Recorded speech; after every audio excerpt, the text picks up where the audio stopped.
जब राम ने अयोध्या पर शासन किया, तब ऋषि वाल्मीकि ने अपनी अनूठी शैली में राम की कहानी की रचना शुरू की। उनके साहित्यिक और काव्य कौशल को 100 सर्गों के उत्तराकांड के अलावा 6 कांडों में विभाजित 24,000 श्लोकों में प्रदर्शित किया गया है। इस प्रकार महान महाकाव्य रामायण की रचना हुई, जिसमें अश्वमेध यज्ञ के बाद की घटनाएं, सीता की पौराणिक कहानी, कौसत्य का विनाश और कई अन्य घटनाएं शामिल थीं। अपनी इच्छा पूरी करने के बाद वाल्मीकि अब सोचने लगे कि इसका प्रचार कैसे किया जाए। जब वो विचार कर रहे थे, तो जुड़वा भाई लव और कुश तपस्वियों की वेशभूषा में महान ऋषि के पास आए और उनके पैर छूकर उन्हें प्रणाम किया। वाल्मीकि को तुरंत उनकी जबरदस्त क्षमता का एहसास हुआ, जो मानव रूप में गंधर्वों की तरह दिखते थे। सुंदर रूप और शुभता से संपन्न, वे राम की जुड़वा छवि के समान थे। आदरणीय ऋषि ने उन्हें वैदिक ज्ञान के छात्रों के रूप में स्वीकार किया और उन्हें वेदों के पोषण और रामायण के गायन के उद्देश्य से दीक्षा दी। रामायण की यह मनमोहक कविता, जिसे समय के 3 मापों पर लागू किया जा सकता था, तार वाले वाद्य यंत्रों के साथ, सुरों के साथ, हास्य, कामुक, दयालु, क्रोधी, वीर, घृणित, भयानक और हिंसक सभी काव्य भावनाओं से परिपूर्ण थी। लव और कुश ने महान तपस्वियों और दृष्टाओं की उपस्थिति में धर्म पर आधारित अब तक की सबसे महान मनमोहक कहानी का दोषरहित उच्चारण किया। मंत्रमुग्ध विद्वान ब्राह्मणों और संतों ने उनकी सराहना की और आशीर्वाद दिया। एक अवसर पर महान संतों की सभा में एक ही प्रस्तुति में विस्मय और आश्चर्य के साथ मंत्रमुग्ध प्रस्तुति सुनी गई, जिसकी वे लगभग कल्पना कर सकते थे। खुशी से अभिभूत होकर उन्होंने इसकी उत्कृष्टता के लिए अपनी प्रशंसा व्यक्त की, उन पर प्रशंसा और आशीर्वाद की वर्षा की। उनमें से एक ने उत्कृष्ट गायकों को पानी का घड़ा और दूसरे ने छाल के वस्त्र भेंट किए। आश्चर्यजनक रूप से विशिष्ट नियमों के साथ लिखी गई यह आकर्षक कविता भविष्य के कवियों के लिए एक प्रेरणा और एक मजबूत आधार होगी, जिसे सभी संगीत नोट्स का ज्ञान रखने वाले दिव्य जुड़वा बच्चों द्वारा प्रस्तुत किए जाने से और अधिक सुंदर बना दिया गया है। जिसने भी इसे सुना उसे दीर्घायु और समृद्धि प्रदान की। ऐसा हुआ कि एक दिन राम की नजर इन प्रतिभाशाली भाइयों पर पड़ी। वे उनकी दिव्य चमक से आश्चर्यचकित होकर उन्हें अपने दरबार में ले गए और उनका सम्मान किया। उन्होंने लक्ष्मण, भरत और शत्रुघ्न को उत्कृष्ट कविता सुनने के लिए कहा और कहा कि लड़कों में राजसी गुण है, हालांकि वे तपस्वी जैसे दिखते हैं। अपने राजसी स्वर्ण सिंहासन पर बैठे राम के संकेत पर भाटों ने मार्ग शैली में कविता गाना शुरू कर दिया। श्रोता गीत की मधुर धुन में डूब गए और राम गहराई से प्रभावित हुए, शांतिपूर्ण और ध्यान की मुद्रा में चले गए। रामायण में मनु के वंशज इक्ष्वाकु द्वारा स्थापित राजवंश की जीत और गौरव का वर्णन है। चूंकि यह इक्ष्वाकुओं में श्रेष्ठ राम की कहानी से संबंधित है, इसलिए इसे रामायण के नाम से जाना जाने लगा। इक्ष्वाकु सृष्टि के स्वामी ब्रह्मा के वंशज थे, जिनकी कृपा से रामायण का निर्माण हुआ। इक्ष्वाकुओं में महान सगर थे, जिन्होंने समुद्र को खुदवाया था। उनके 60,000 पुत्र थे, जो जब भी वे युद्ध के लिए जाते थे तो उनके दल का हिस्सा बन जाते थे। मानव जीवन के प्रमुख गुणों धर्म, अर्थ और काम का समावेश करने वाली रामायण को आरंभ से ही बिना किसी पूर्वाग्रह के सुना जाना चाहिए। सरयू नदी के तट पर कौशल नामक सुखी और समृद्ध देश था, जहाँ संतुष्ट लोग रहते थे और धन धान्य से भरपूर था। उस कौशल में अयोध्या का प्रसिद्ध शहर था, जो मनुष्यों के स्वामी और कानून निर्माता मनु द्वारा बनाया गया था। यह एक शानदार शहर था, 12 योजन लंबा और 3 योजन चौड़ा, अच्छी तरह से बनाई गई सड़कों और शाही राजमार्गों के साथ, जिन पर लगातार पानी छिड़का जाता था और फूलों की पंखुड़ियां बिखरी रहती थी। अमरावती में देवताओं के स्वामी इंद्र की तरह अपने पहले से ही विशाल साम्राज्य का विस्तार करने के बाद राजा दशरथ अपनी अयोध्या में रहते थे, जिसमें पैनल वाले सुंदर अलंकृत द्वार थे। हर कल्पनीय वस्तु, उपकरण और हथियार को प्रदर्शित करने वाले इसके बाजार हर महान कारीगर का घर थे। वैभव में इसकी कोई तुलना नहीं की जा सकती। घाटों और कथावाचकों से भरपूर, इसे घेरने वाली प्राचीरें झंडों और शतघ्नियों से लहराती थी, जो इसे एक बेहद शानदार शहर बनाती है। अयोध्या में कई नर्तक और अभिनेता थे जो सुंदरता और रंग का माहौल बनाते थे। पेड़ों और बगीचों से भरा हुआ, यह उपनगरीय कस्बों से घिरा हुआ था। वहाँ हाथी, घोड़े, मवेशी, ऊंट, खच्चर आदि जानवरों की बहुतायत थी। अपने नाम के अनुरूप ही खाई से घिरा पूरा शहर इतनी अच्छी तरह से किलेबंद था कि यह अभेद्य था और इसलिए इसे अदृश्य अयोध्या के नाम से जाना जाता था। पड़ोसी राजाओं से भरी हुई, कर और श्रद्धांजलि देने के लिए आती थी, निकट और दूर देशों के व्यापारियों से भरी हुई थी। अयोध्या इंद्र की अमरावती की तरह चमकदार थी, सभी प्रकार के रत्नों से भरपूर थी, यहाँ तक कि हवेली और महल भी कीमती पत्थरों से जड़े हुए थे, जिससे अयोध्या एक जैसी दिखती थी। आकाश में तैरता दिव्य महल, लोग अच्छे बने मकानों में रहते थे, धान और चावल प्रचुर मात्रा में भंडारित थे और पानी गन्ने के रस के समान मीठा था। पृथ्वी पर अयोध्या के समान कोई स्थान नहीं था जहाँ महिलाएं सुंदर हों और पुरुष सुंदर हों। सारा नगर दुंदुभियों, मृदंगों, वीणाओं, तुरही और पनवों के संगीत से गुंजायमान था। राजा ने इस शहर को रथियों से भर दिया जो महान कौशल और निपुणता के योद्धा भी थे, जिन्हें मराठा कहा जाता था। वे सम्मानित व्यक्ति थे, जो कभी भी किसी ऐसे व्यक्ति पर तीर नहीं चलाते थे जो अकेला हो, निहत्था हो, छिपकर भाग रहा हो या जो किसी परिवार का एकमात्र सहारा हो। फिर भी यदि आवश्यक हो तो वे जंगल के उग्र शेरों, बाघों और सुअरों को नंगे हाथों से मार डालेंगे। अयोध्या के ब्राह्मण जो यज्ञ की देखभाल करते थे वे वेदों और वेदांगों के स्वामी थे जिनकी क्षमता वशिष्ठ जैसे महर्षियों से मेल खाती थी। क्षत्रिय और वैश्य अपने कर्तव्यों का पालन ईमानदारी से करते थे।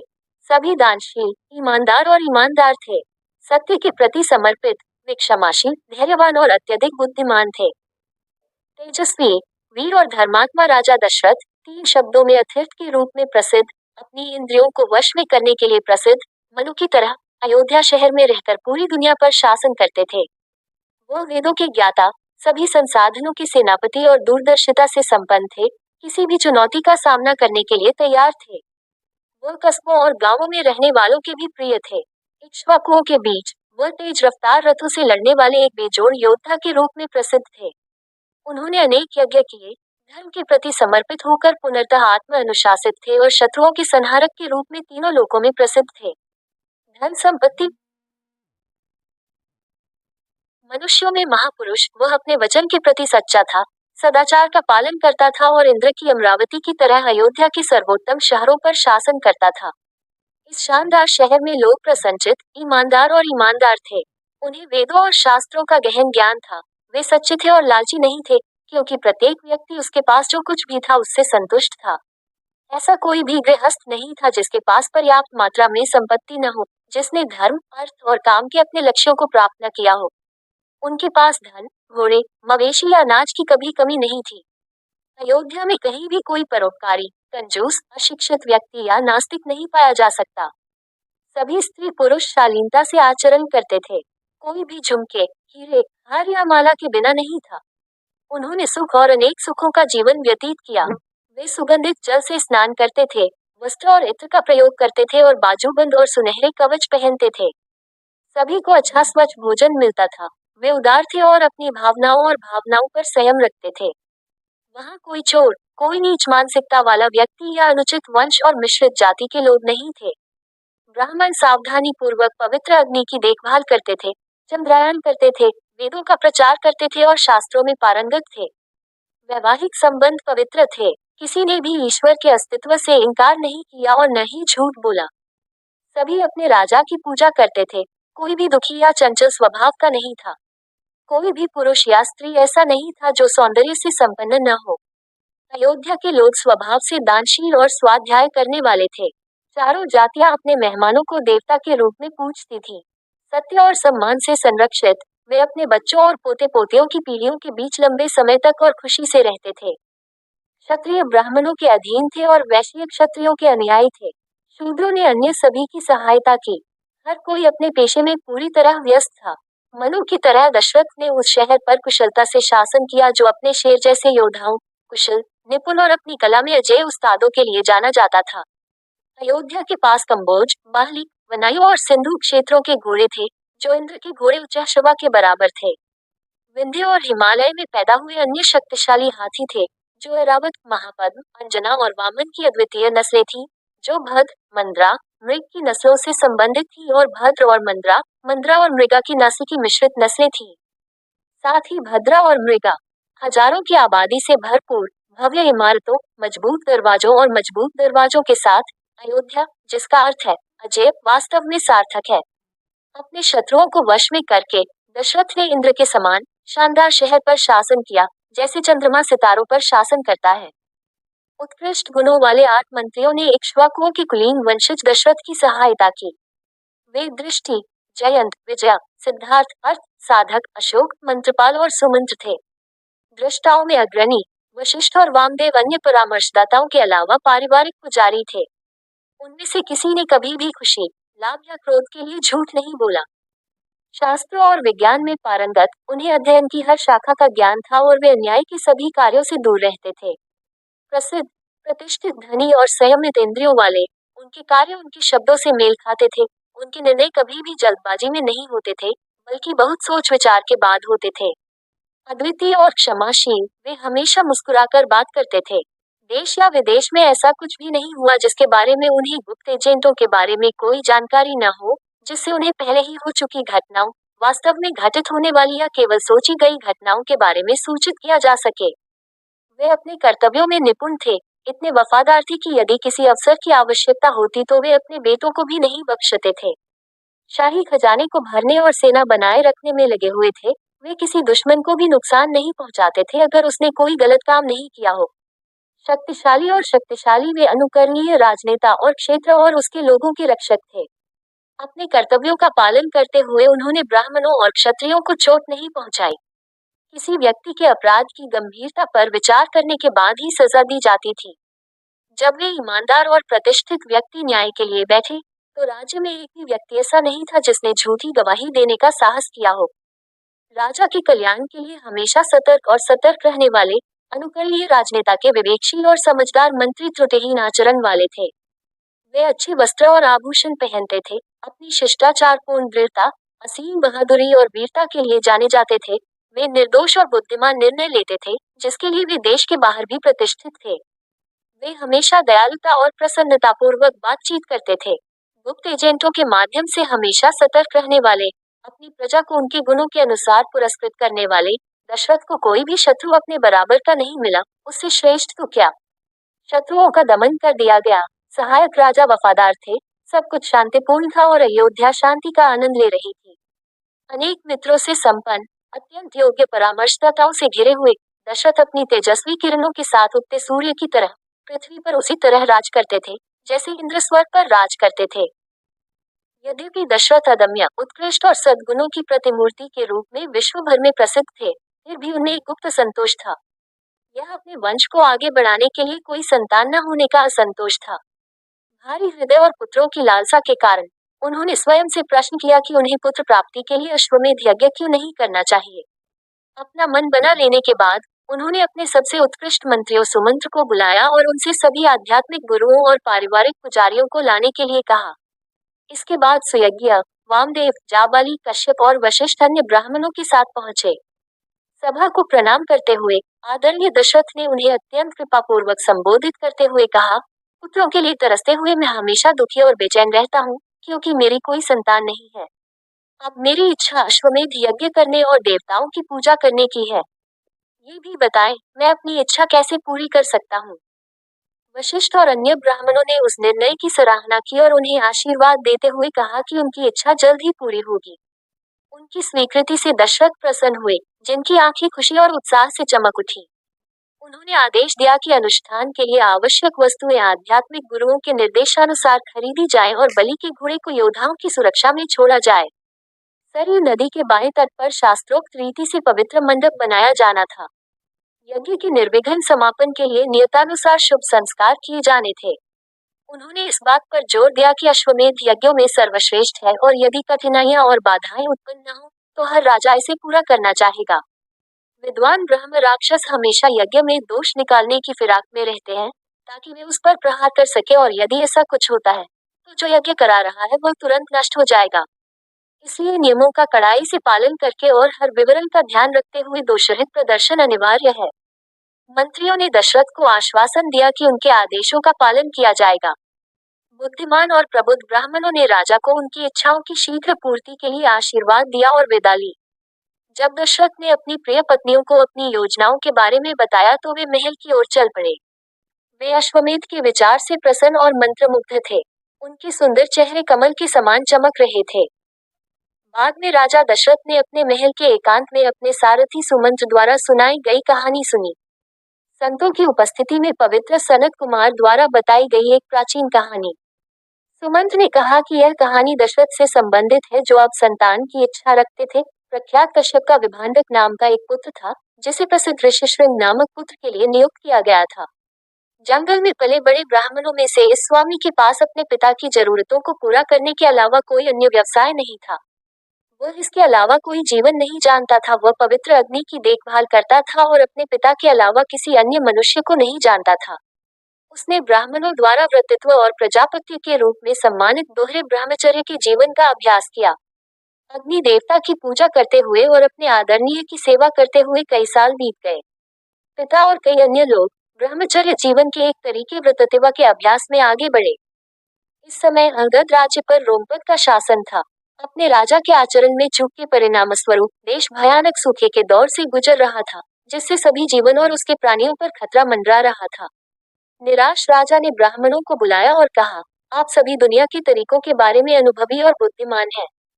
कुछ तपस्या बताएं जिसके द्वारा मैं अपने पापों से छुटकारा पाकर मुक्ति पा सकता हूँ।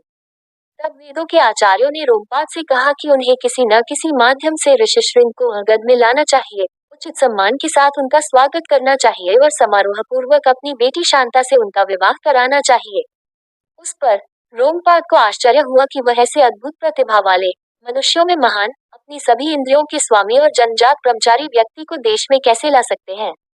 अपने सलाहकारों के साथ बहुत विचार विमर्श और परामर्श के बाद ऋषिशृंग को रोमपद की भूमि में लाने के उद्देश्य से पुजारियों और मंत्रियों को भेजने का निर्णय लिया गया। इस समाचार ने पुजारियों और मंत्रियों को भयभीत कर दिया, क्योंकि वे शक्तिशाली विभांडक से बुरी तरह भयभीत थे। इस डर से कि कहीं उन्हें उसका क्रोध न झेलना पड़े, वे इस विचार से घबरा गए और उदास चेहरों के साथ राजा के पास पहुंचे और उनसे उस कार्य से मुक्त करने की विनती की। एक बार फिर प्रशासक एकत्र हुए, बहुत देर तक विचार किया और इस निष्कर्ष पर पहुंचे कि वैश्याओं की सहायता से वे अपना उद्देश्य पूरा कर लेंगे। रणनीति सफल रही। ऋषिशृंग अंगद पहुंचे, शांता का विवाह कर दिया गया और पर्जन्य ने प्रचुर वर्षा के लिए आकाश खोल दिया। सुमंत्र की कथा सुनने और उसका आनंद लेने के बाद दशरथ ने विस्तार से जानना चाहा कि ऋषिशृंग को रोमपाद के दरबार में कैसे लाया गया था। सुमंत्र ने राजा दशरथ की इच्छा के जवाब में उस घटना के बारे में विस्तार से बताया जिसके कारण अंगद में ऋषिशृंग का आगमन हुआ। मंत्रियों और पुजारियों ने राजा रोमपद को उस अद्वितीय ब्राह्मण को लाने के लिए बनाई गई त्रुटिहीन रणनीति के बारे में सूचित किया। उन्होंने उसे आश्वासन दिया कि इससे कोई खतरा नहीं है और इसे सफलतापूर्वक निष्पादित किया जा सकता है। वनवासी और महान वैदिक विद्वान ऋषिशृंग, जो जीवन के सुखों और इंद्रियों के सुख से अनभिज्ञ थे, को भव्य पोशाकें, सुंदर और आभूषणों से सजी भव्य वेश्याओं द्वारा जंगल से बाहर ले जाया जाना था। ये आकर्षक व्यक्ति, जिनकी मधुर आवाज से जंगल गीत से भर जाता था, एक दिन योजना के अनुसार शांत जंगल के मैदानों पर आक्रमण कर दिया। दूर से उन्होंने दिव्य प्रतिभा के धनी ऋषिशृंग की एक झलक पाने की कोशिश की, जो तपस्या कर रहे थे, संतुष्ट होकर रह रहे थे और अपने पिता का अनुसरण कर रहे थे।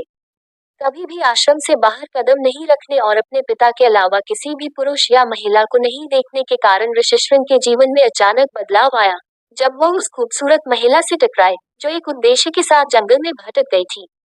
जल्द ही ये महिलाएं ऋषिशृंग के पास पहुंची और उनसे सवाल पूछे। ब्राह्मण, आप यहाँ कैसे जीवित रहते हैं? आप इन उजाड़ और निर्जन जंगलों में क्यों घूमते हैं? इतनी सुंदरता कभी नहीं देखी। ऋषिशृंग ने दोस्ती की लहर महसूस की और उनसे बात करने की इच्छा महसूस की। जैसा उन्होंने कहा, मेरा नाम ऋषिशृंग है और मैं विभानका का पुत्र हूँ। मैं जो करता हूँ उसे दुनिया भर में नाम और कर्म से जाना जाता है। ऋषिशृंग ने युवतियों को अपने आश्रम में आमंत्रित किया और वे सहमत हो गईं। उस स्थान पर पहुंचने पर उन्होंने रीति रिवाज के अनुसार उनका आदर सत्कार किया और उन्हें पैर धोने के लिए पानी तथा वनफल और जड़ें भी दी। वैश्याएं वहां रुकना चाहती थी, लेकिन वे ऋषि विभांडिक से डरती थी और उनके क्रोध को आमंत्रित नहीं करना चाहती थी, इसलिए उन्होंने वहां से चले जाने का फैसला किया। जाने से पहले उन्होंने कुछ भोजन और मीठा मांस पेश किया जो वे अपने साथ लाए थे। उनके साथ ऐसा कुछ था जिस पर ऋषिशृंग ने कभी अपनी नजर नहीं डाली थी। वापस जाने का समय हो गया था और यह बहाना बनाकर कि उन्हें कुछ धार्मिक अनुष्ठान करने हैं, वेश्याएं वहां से भाग गईं।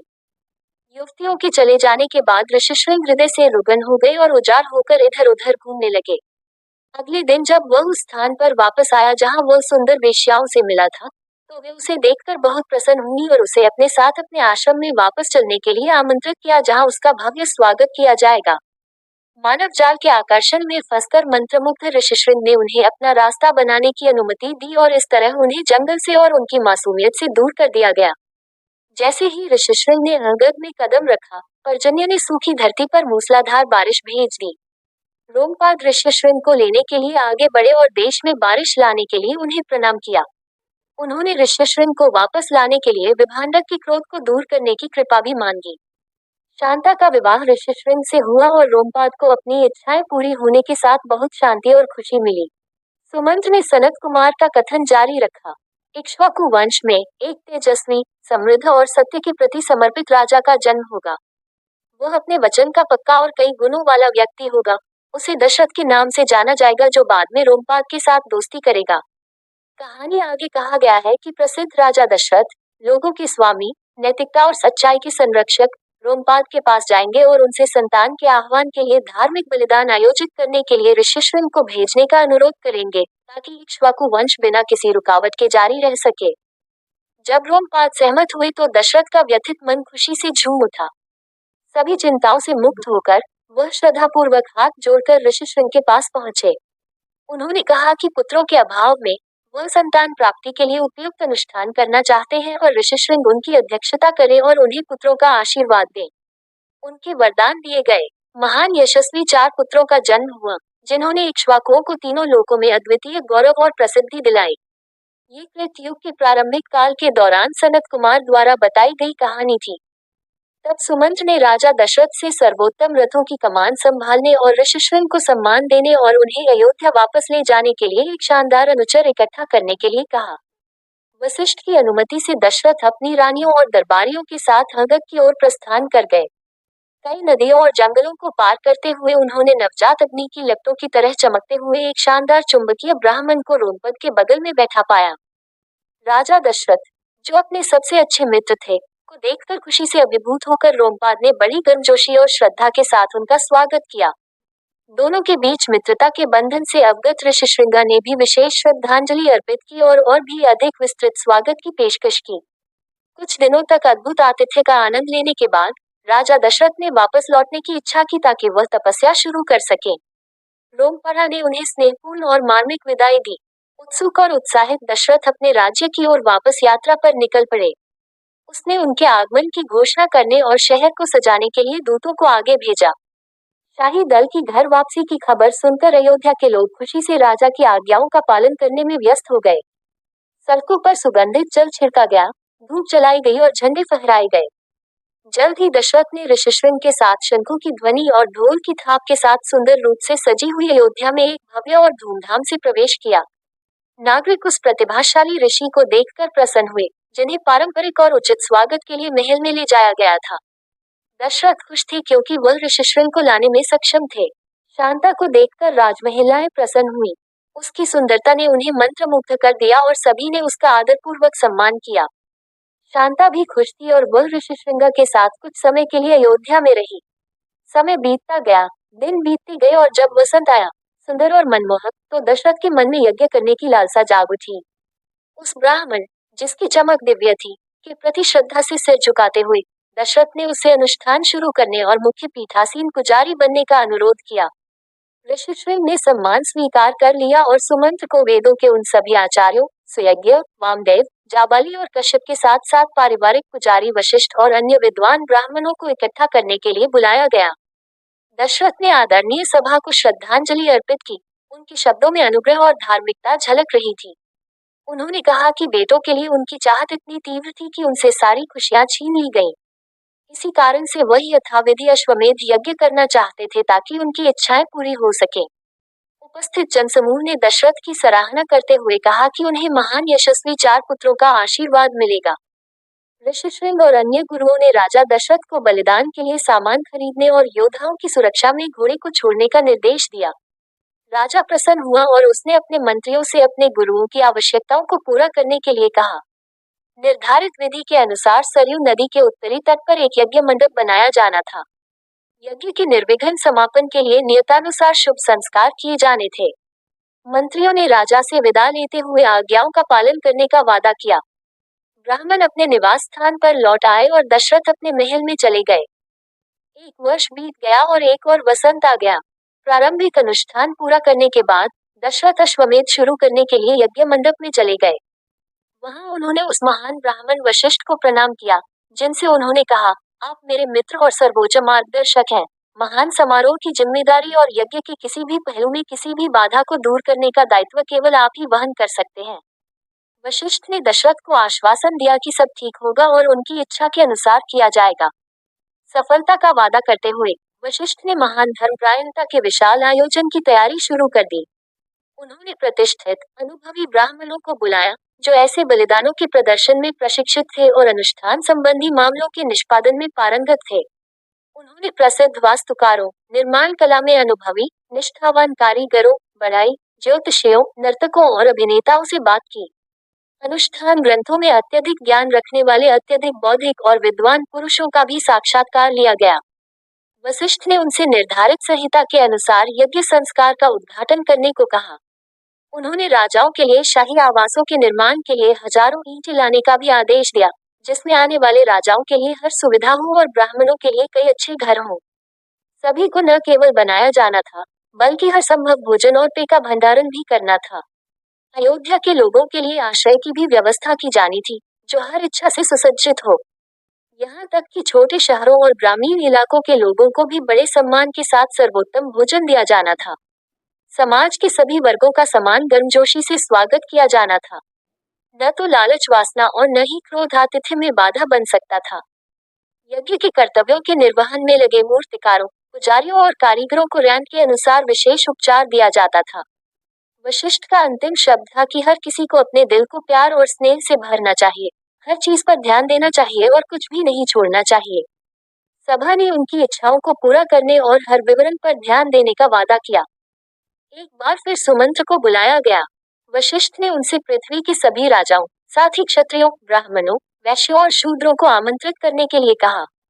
उन्हें मिथिला के राजा और दशरथ के सहयोगी, यशस्वी जनक और केकय के राजा दशरथ के वृद्ध और अत्यधिक कुलीन ससुर की रक्षा करनी थी। मगध के राजा रोमपद, जो अयोध्या के घनिष्ठ मित्र थे, को भी साथ ले जाना था। पूर्वी और दक्षिणी दिशाओं के सभी क्षेत्रों और सिंधु, सौर और सौराष्ट्र के राजाओं, सभी सहयोगियों सहित उनके अनुचरों, परिवारों और संबंधों को डोमेन में शामिल किया जाना था। सुमंत ने वशिष्ठ द्वारा जारी आदेशों को बिना देर किए कार्यान्वित किया। उन्होंने राजाओं के पास दूत भेजे और मिथिला के राजा, महान जनक का सम्मान करने और उनके साथ जाने के लिए प्रस्थान किया। हालांकि यह सुनकर प्रसन्नता हुई कि सभी तैयारियां पूरी हो चुकी थी, वशिष्ठ ने एक बार फिर सभी को पूर्ण शिष्टाचार की याद दिलाई। उन्होंने चेतावनी दी कि उचित सम्मान के बिना कभी भी उपहार नहीं दिया जाना चाहिए, क्योंकि प्रेम के बिना और तिरस्कार के साथ दिया गया कोई भी उपहार